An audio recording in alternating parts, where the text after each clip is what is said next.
Santa Casa e você. Apoio. Hospital de Olhos Crotone. Referência em oftalmologia. Multimagem. Diagnóstico por imagem. Isomedical. Tecnologia a serviço da vida. Plano Santa Casa Saúde.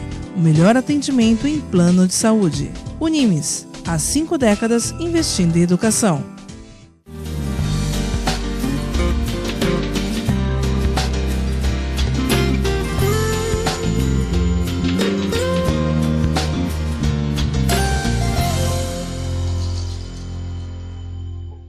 Olá, telespectador, olá, telespectadora, está no ar Santa Casa e você, 2018 começando e, como não poderia deixar de ser, sempre no começo do ano, verão, nós recebemos aqui um especialista em cirurgia vascular para falar a respeito de um grande problema que atinge bastante o público feminino, mas que também atinge os homens. Eu estou falando das varizes.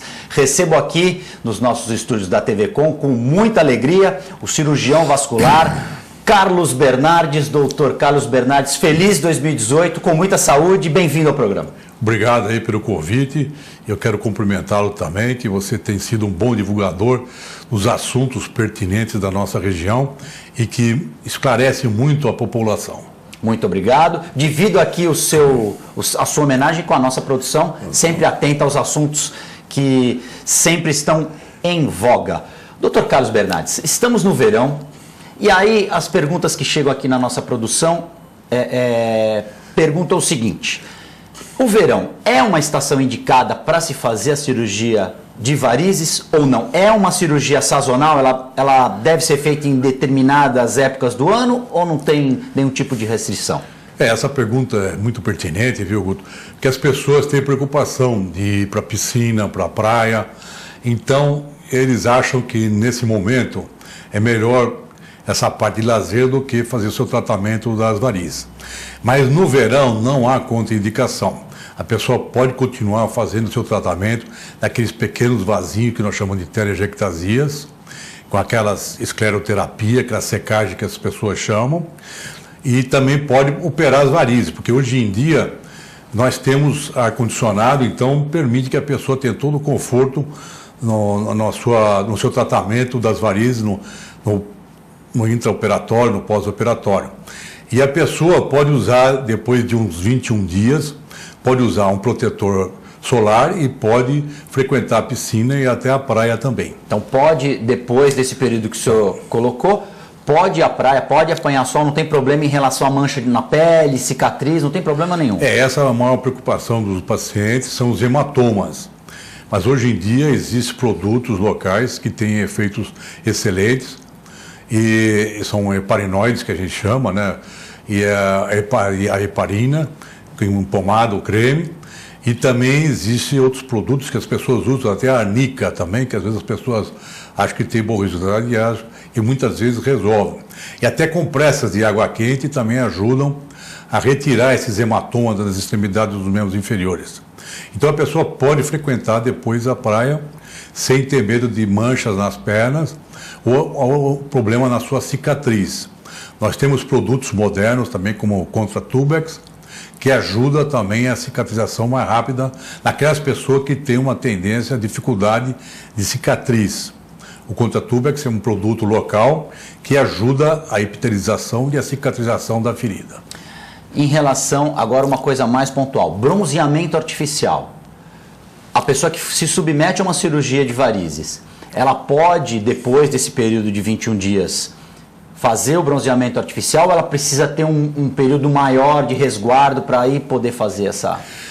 O bronzeamento artificial, que deixa, principalmente as mulheres mais bonitas, ela pode fazer depois de 21 dias, sem problema nenhum, porque ela não vai também exatamente dar uma pigmentação na pele do paciente. O que a pessoa deve esperar um pouquinho mais seria, por exemplo, fazer ginástica. Hoje em dia as pessoas devem fazer algum tipo de atividade, como musculação com pouco peso. Eu acho que todas as pessoas deveriam fazer, ou hidroginástica ou qualquer outro tipo de exercício. Se a pessoa gostar de natação também é excelente. Caminhadas na praia também é muito bom. mas só depois de 30 dias, depois que essas pessoas fizerem algum tipo de operação de varizes. Quanto à escleroterapia, não tem contraindicação. Então, isso aí, lógico, sempre depois do médico liberar. Sempre a orientação do médico. Pode fazer o... Eu acredito que os médicos têm realmente um padrão único, mas às vezes tem colega que eles têm uma preocupação maior, outros menores, mas o que existe assim de estudo em área científica é o que eu estou colocando agora. E em relação à atividade física, o recomendável é, logo depois desse período de convalescência, é uma atividade com baixo impacto ou pode-se fazer uma atividade com um certo grau de impacto? Corrida, um exercício que force, digamos assim, um pouco mais? A pessoa, é claro que vai gradativamente adquirindo a sua performance antiga, né? Então é claro que não pode chegar e querer, de um dia para o outro, recuperar tudo que ele estava parado durante esse período. Mas é claro que, de maneira adequada, ele vai se recuperando e vai melhorando o seu desenvolvimento muscular periférico. Existe alguma contraindicação? Atividade física, a pessoa pode sentir alguma dor, é normal sentir alguma dor no começo, como você falou, está voltando a fazer uma atividade física, é normal ou não? A dor a pessoa normalmente tem mesmo, porque a operação sempre são feitos pequenos cortes, e esses pequenos cortes é claro que dá uma sensibilidade na extremidade do paciente, e às vezes os nervinhos estão muito perto e não dá para nós conseguirmos afastá-los. Às vezes lesam pequenos nervinhos, que dá às vezes um certo amortecimento, principalmente no pé, ali perto daquele ossinho interno do pé, onde é colocado um instrumento que a gente chama de fleboextrator para retirada da safena quando é pela cirurgia convencional. Hoje em dia é bom a gente chamar a atenção que tem também a cirurgia laser, que a vantagem do laser é que dá menos hematoma, a recuperação é muito mais rápida do paciente, então ele pode voltar a frequentar piscina e praia com maior rapidez. O laser também dá excelentes resultados. E também a técnica da espuminha. Recentemente saiu na mídia que o melhor tratamento é só a espuminha. Isso também não é verdade, porque a espuminha é a introdução de um líquido dentro da veia. E ela, é claro que para de funcionar e com o tempo vai sumindo. Mas só que a espuminha às vezes pode dar um pouquinho de um nódulozinho no local. Então, na minha opinião, a espuminha deve ser um coadjuvante, mas a cirurgia convencional ainda predomina. Isso é importante as pessoas terem ideia, porque senão as pessoas querem fazer o mais moderno, achando que o antigo não tem assim resultado. E não é verdade, nós temos feito com excelentes resultados. Na Santa Casa, recentemente, nós fizemos um mutirão com mais de 30 pacientes operados de varizes pelo SUS, com excelente resultado pelo método convencional, resolve o problema das varizes. As varizes nós temos que esclarecer que elas são tratadas, principalmente nos membros inferiores, por causa da hipertensão venosa. Quando a pessoa fica de pé ou muito tempo sentado, então nós temos uma pressão das veias nas pernas. E nas pessoas que têm uma insuficiência, essa hipertensão então prejudica. E retirando essas varizes, então a pessoa vai sentir uma melhora de peso, cansaço nas pernas e vai ter um desenvolvimento profissional e físico, mesmo de atividade física, melhor do que anteriormente. A qualidade de vida vai melhorar. A qualidade de vida vai melhorar. Nem sempre o procedimento mais moderno é o mais eficaz. Exatamente. Vai se adequar àquela situação, àquela necessidade. Cada um tem a sua opção, não estou contra, mas o convencional também dá excelentes resultados. E a maior preocupação das pessoas, bom, doutor, você tira minhas varizes, e como é que fica a circulação? A circulação, nós temos 5 sistemas venosos nas pernas. Temos o sistema venoso profundo, que leva a principal quantidade de sangue para o coração, 85%, que são as veias tibiais, são as veias internas da perna e da coxa, do fêmur. Temos as veias superficiais, que são as veias safena que nós tiramos. Temos as veias perfurantes comunicantes. Temos as veias musculares da panturrilha, da barriga, da perna e da coxa. E intermúsculo poneurótico. Então, todos esses sistemas, eles suprem as veias que são retiradas. Então a pessoa não precisa sempre ficar preocupada. O jogador de futebol pode operar as varizes, continuar jogando futebol. Então isso é importante a gente esclarecer também. Não existe nenhum tipo de comprometimento no sistema vascular em relação ao procedimento de operação de varizes? Não tem nenhuma assim, complicação mais séria e é bom para o paciente, como eu estou explicando, né? Pela lei da gravidade, né? Newton, né? O grande Newton inglês. Então ele que descobriu, caiu a maçã na cabeça dele.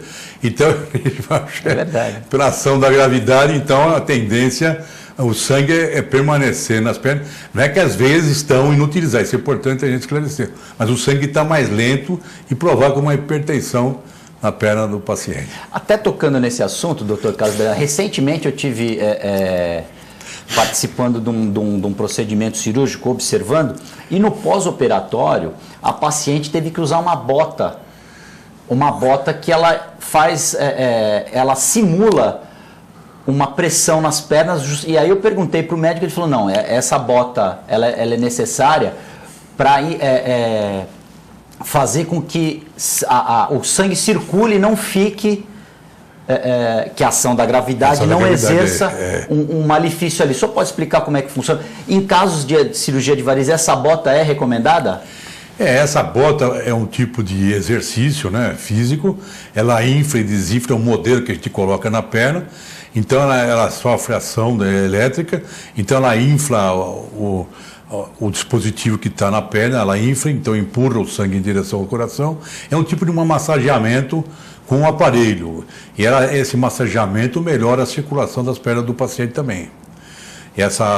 Agora tem as meias também que podem ser utilizadas, de média compressão, 20 a 30 milímetros de mercúrio. Que é o mesmo princípio, digamos assim. Que é o princípio também, exatamente, desse tipo dessa bota, que faz esse massageamento, né, físico, e pode ser manual também, o massageamento. E também existem as meias que comprimem as pernas, comprimem as veias superficiais e melhora o retorno para o coração também. Santa Casa e você vai fazer um rápido intervalo, nós voltamos em instantes.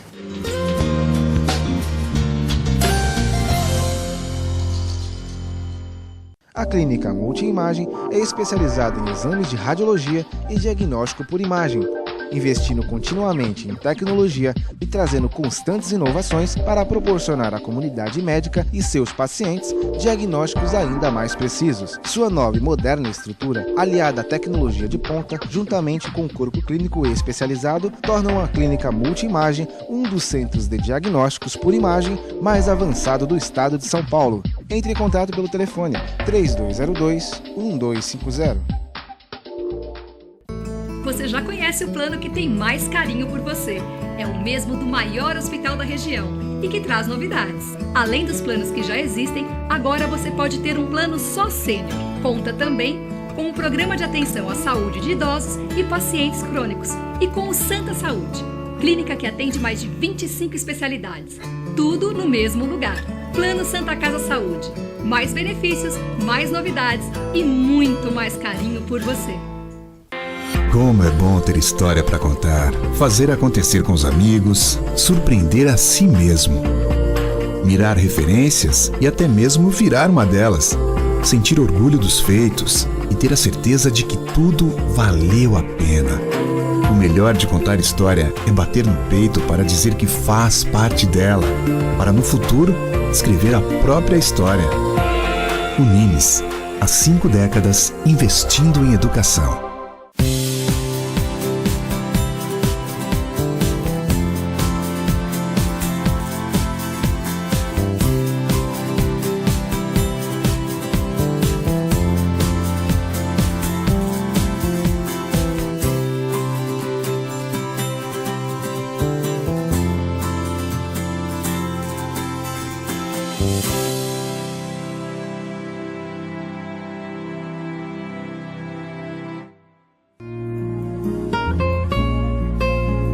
Doar sangue é um ato de solidariedade, cidadania e amor.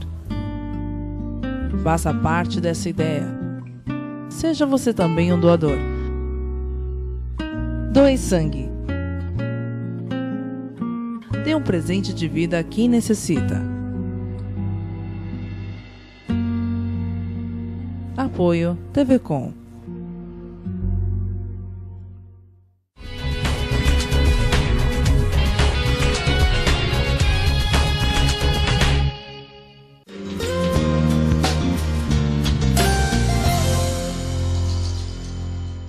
Santa Casa e você já está de volta. No programa de hoje nós recebemos o cirurgião vascular médico Dr. Carlos Bernardes.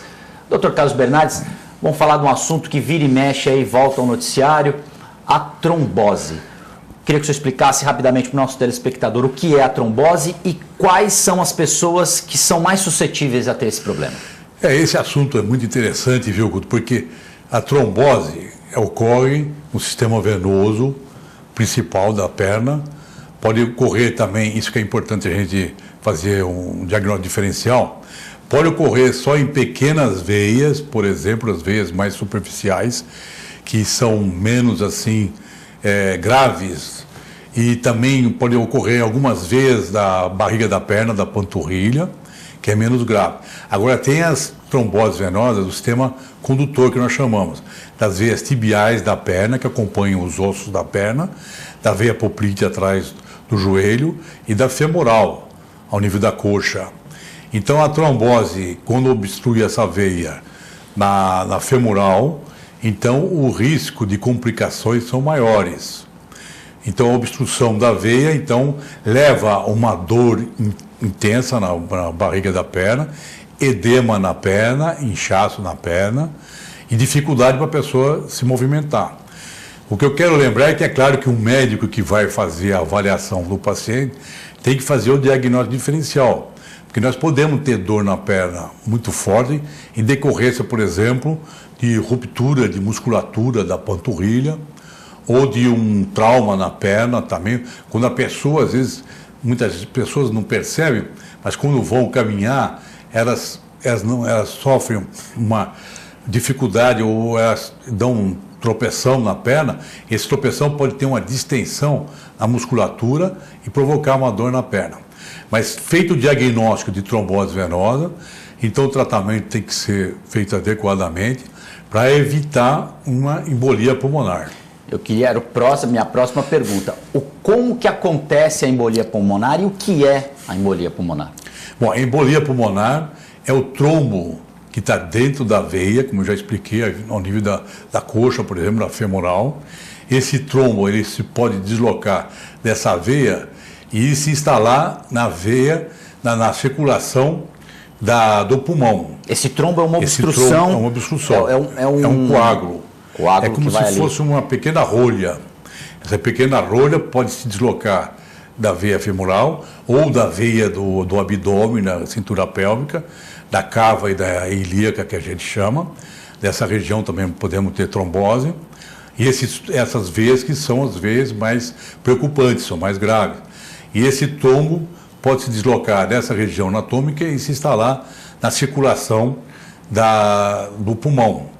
E se for maciço, o paciente acaba falecendo, infelizmente, e às vezes pode acontecer com qualquer pessoa. Quando acontecem e sai a notícia, a pessoa, puxa, mas ele não tinha nenhum problema e acabou tendo essa embolia pulmonar. Então, a pessoa que tem a embolia pulmonar, ela já tem um problema anterior de circulação. Ou não tem relação Essa sua colocação é interessante, porque às vezes a pessoa é magra, sempre fez exercício físico e de repente ela acabou morrendo de algum mal súbito.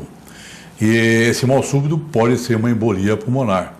Geralmente essas pessoas já devem ter tido alguma trombose na perna ou qualquer outro fator, por exemplo, de trombofilia, que é importante a gente explicar o que é trombofilia. Às vezes as pessoas não entendem. Trombofilia é uma tendência do sangue da pessoa a ter uma trombose. Essa trombofilia é detectável um exame de sangue, que pode ser feito pelo especialista vascular ou mesmo por um clínico geral. Então é pesquisado, por exemplo, o fator 5 de Leiden, proteína C ou S, antitrombina 3, fibrinogênio. Então, através desses exames de sangue, nós podemos saber se a pessoa tem alguma tendência ou não. Aquelas pessoas que têm algum tipo anterior de trombose ao nível de perna, essas pessoas têm que tomar um cuidado maior. Isso é hereditário? A mãe que teve trombose, a filha pode ter o mesmo problema ou não? Geralmente é fator hereditário, existe essa tendência da trombofilia, de alteração do sangue, que leva esse paciente a qualquer alteração do seu organismo, a uma obstrução das veias periféricas. Existe alguma recomendação medicamentosa ou alimentar para esse tipo de paciente? Essas pessoas que têm uma tendência, eles devem fazer algum tipo de atividade física, sempre fazer algum tipo de exercício, nem que seja uma caminhada diária. Deve fazer uso de medicamentos. Hoje em dia nós temos os flebotônicos, nós chamamos, são aquelas substâncias que agem na parede da veia, por exemplo, castanha da Índia, ou diosmina, esperidina, qualquer outro tipo de substância que provoca uma desinflamação na parede da veia, tira a inflamação da parede da veia e melhora o tônus vascular. Então melhora a circulação de retorno. Esses flebotônicos têm ação que às vezes as pessoas pensam que o flebotônico é só para perfumaria. Não é.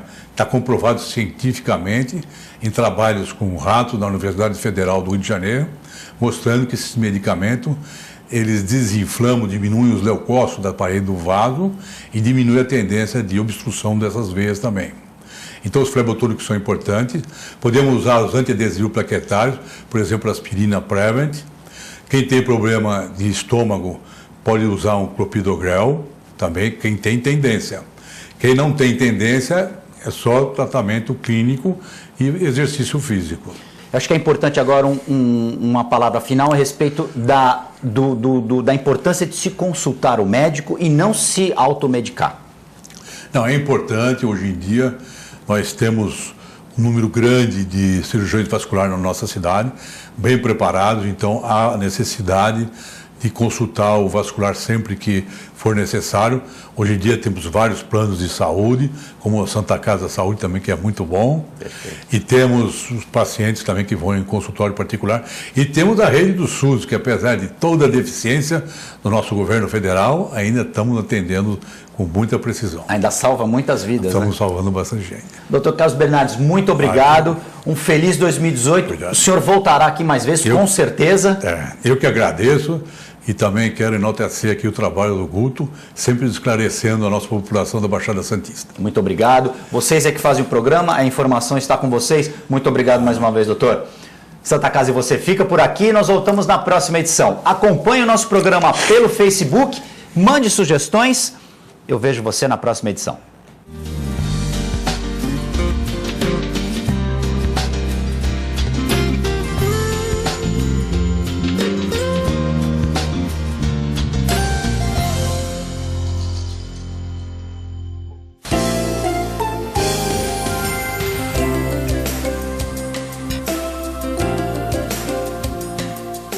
Santa Casa e você. Apoio. Hospital de Olhos Crotone. Referência em oftalmologia.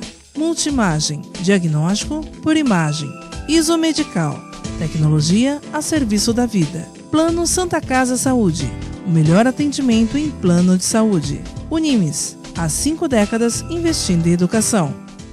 A Clínica Multimagem é especializada em exames de radiologia e diagnóstico por imagem, investindo continuamente em tecnologia e trazendo constantes inovações para proporcionar à comunidade médica e seus pacientes diagnósticos ainda mais precisos. Sua nova e moderna estrutura, aliada à tecnologia de ponta, juntamente com o corpo clínico especializado, tornam a Clínica Multimagem um dos centros de diagnósticos por imagem mais avançado do estado de São Paulo. Entre em contato pelo telefone 3202-1250. Você já conhece o plano que tem mais carinho por você.